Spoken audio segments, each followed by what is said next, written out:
যুবকদের হাত ধরে পাল্টে গেছে পুরো গ্রামের চিত্র। শুনতে অবাক লাগলেও কুমিল্লার মনোহরগঞ্জ উপজেলার দেবপুর গ্রামে ঘটেছে অসাধারণ পরিবর্তন, যা সম্পূর্ণভাবে যুব সমাজের হাত ধরে। তারা প্রমাণ করে দিয়েছে তরুণদের নেতৃত্বে সমাজের পরিবর্তন সম্ভব। আমাদের এই গ্রামটা ভিন্নধর্মী। এখানে আমাদের অন্যান্য গ্রামে বা অন্যান্য সমাজে যেরকম বিশৃঙ্খলা সৃষ্টি হচ্ছে লাস্ট যে দিনগুলোতে, এরকম সমস্যা আমাদের গ্রামে হচ্ছে না। যেখানে এক সময় বেকারত্ব ছিল, সেখানে এখন যুব সমাজ নতুন কর্মসংস্থানের সুযোগ সৃষ্টি করেছে, সুবিধাবঞ্চিতদের অধিকার আদায় করেছে এবং হারিয়ে যাওয়া শিক্ষার্থীদের ফিরিয়ে এনেছে আবার শিক্ষার পথে। এখন আমরা যুব সমাজের উদ্যোগে আমরা একটা ফাউন্ডেশন সৃষ্টি করলাম। আমাদের ফাউন্ডেশনের ব্যানারে আমরা শুধু দেবপুর না, সমগ্র মনোহরগঞ্জ উপজেলার মধ্যে আমরা আমাদের খাদ্য সামগ্রী পৌঁছে দিয়েছি। শিক্ষার উপকরণের অভাব আর কোনো বাধা হয়ে দাঁড়াচ্ছে না। যুবকদের এই উদ্যোগে শিক্ষার্থীরা নতুন করে তাদের পড়াশোনার পথে ফিরে আসছে। এটি শুধু সমস্যার সমাধান নয়, ভবিষ্যতের জন্য একটি সুস্থ এবং সুরক্ষিত পরিবেশ তৈরি করছে। আমাদের এখানে যে সকল শিক্ষার্থী আছে, মেধাবী শিক্ষার্থী, তো তারা টাকার অভাবে পড়াশোনা করতে পারতেছে না। আমাদের দেবপুর ফাউন্ডেশন সর্বদা তাদের সাথে আছে।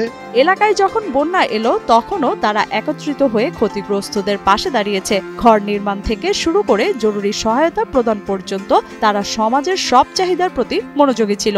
লক্ষ্য উদ্দেশ্য হচ্ছে মানব সেবা। মানব সেবার পাশাপাশি আমাদের সমাজের সকল স্তরের জনগণকে ঐক্যবদ্ধভাবে একসাথে থাকার একটা যে প্রয়াস, ওইটা ক্রিয়েট করা, ওইটা সৃষ্টি করা। তবে এসবের মধ্যে সবচেয়ে বড় অর্জন হচ্ছে দেবপুর ফাউন্ডেশন, যেখানে যুবকদের নেতৃত্বে সমাজের নানা সমস্যার সমাধান করা হচ্ছে। অসহায়দের সাহায্য, ঘর নির্মাণ, স্যানিটেশন ব্যবস্থা এবং মাদকমুক্ত সমাজ গড়ার লক্ষ্যে কাজ করে যাচ্ছে তারা। সবুজ বাংলাদেশ সৃষ্টির লক্ষ্যে দেবপুর ফাউন্ডেশন সর্বদাই এগিয়ে যাচ্ছে। বিভিন্ন জায়গায়, খালি জায়গায় আপনার বৃক্ষরোপণ কর্মসূচি পালন, তাছাড়া প্রতি ঈদে একটা মিলন মেলা সৃষ্টি করা, এগুলাই হচ্ছে আমাদের দেবপুর ফাউন্ডেশনের কাজ এবং আমরা এগুলো করে যাচ্ছি, সামনে করে যাবো ইনশাল্লাহ। সমাজে যারা নেশাগ্রস্ত, পাশাপাশি মাদকগ্রস্ত, এদের বিরুদ্ধে দেবপুর ফাউন্ডেশন সর্বদা কাজ করছে। আমাদের দেবপুর ফাউন্ডেশনের মূল লক্ষ্য হচ্ছে অসহায় মানুষের পাশে দাঁড়ানো। শুধু তাই নয়, গত রমজানে তারা আরেকটি অসাধারণ উদ্যোগ নিয়েছিল। প্রায় 1000 মানুষের জন্য আয়োজন করেছিল উন্মুক্ত ইফতার, যা গ্রামবাসীদের মধ্যে এক নতুন সংহতি ও ভ্রাতৃত্বের সৃষ্টি করেছে। দেবপুর ফাউন্ডেশন এমন একটি ফাউন্ডেশন যার উদ্দেশ্য একদম ভিন্ন। এই ফাউন্ডেশনের আদলে কোনো রাজনৈতিক উদ্দেশ্য নেই, যার একান্ত উদ্দেশ্য হচ্ছে সমাজকে একত্রিত করা। এই সমাজকে একত্রিতের মাধ্যমে ধর্ম বর্ণ নির্বিশেষে আমরা এক এবং অভিন্ন সমাজ তৈরি করতে চাই। যুব সমাজের এই একতার মাধ্যমে পুরো গ্রামের উন্নতি সম্ভব হয়েছে। তাদের এই উদ্যোগ শুধু তাদের গ্রামেই নয়, দেশের অন্যান্য অঞ্চলেও প্রভাব ফেলছে।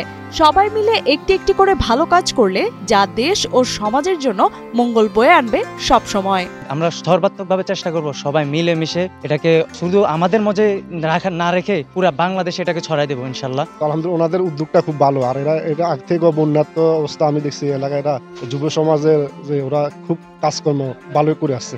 আলহামদুলিল্লাহ খুব সুন্দর, এবং ভবিষ্যৎ প্রজন্ম যারা ছোট তারাও তাদের সাথে এগিয়ে যাবে। এইসব কাজকর্ম প্রত্যেক জায়গা, প্রত্যেক এলাকায় যেন ইনশাল্লাহ আল্লাহ পাকের দয়ায় ভালোভাবে হয়, এটাই আমার আশা আকাঙ্ক্ষা, যে মানুষ যেহেতু ভালোভাবে চলতে পারে।